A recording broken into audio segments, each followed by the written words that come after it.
2025. Është një muaj me ndryshime dhe vendime që mund të merren në shumë drejtime. Muaji nëntor është muaj që jep mundësi në punë të rëndësishme të jetës. Për ata që lidhen shumë me mjekësinë, për ata që lidhen shumë me diturinë, ata që kanë të bëjnë me shkencën dhe doktoratura të ndryshme. Ky muaj do na sjell përpara, do na tregoj rrugët dhe shtihet nga ne do kalojmë. Është një muaj mjaft i rëndësishëm, shumë pozitiv në ndryshimet dhe marrjen e vendimeve të rëndësishme që do të kemi. Por vëmendja dhe koha kur ndodhin fenomenet janë paksa janë të rëndësishme, por kërkohet dhe vëmendje. Le të hedhim një sy këtij muaji në bazë të këndëve planetare, çfarë ndodh, ku duhet bëjmë kujdes dhe pse duhet të bëjmë kujdes. Kemi datën 2, ku Afrodita në të kundër me Mërkurin, ku diçka mund mos shkojë ashtu siç duhet, por kërkon vullnet dhe mundësi.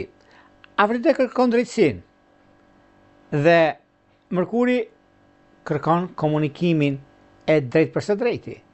Të dy në një drejtim janë, por në të kundërt në vendet që marrin. Këtu do të thosha që ka të bëjnë shumë të shenjës së demit, të shenjës së binjakëve, shenjat e ajrit zakonisht e kanë një mundësi dhe një çështje të rëndësishme gjithashtu dhe gaforja në anën tjetër.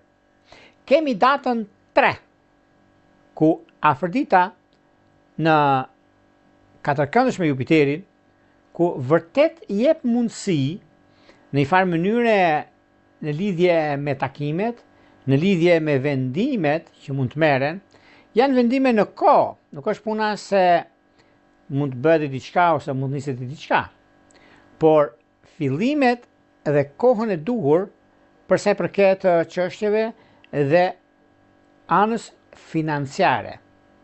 Mos u nxitoni për të marrë një punë, sepse presupozojmë për shembull ose po se mora tani unë humbas shansin. Jo. Kjo lidhet shumë me bizneset, kjo lidhet shumë me korrektësinë që juve keni dhe mundësinë që ju jepet. Por gjithsesi është një kohë që kërkon vëmendje, sidomos të shenjës së binjakëve ose të shenjës së ujorit të ditës të dytë. Kemi datën 4, Marsin në trekëndësh me Neptunin, ku një pasuri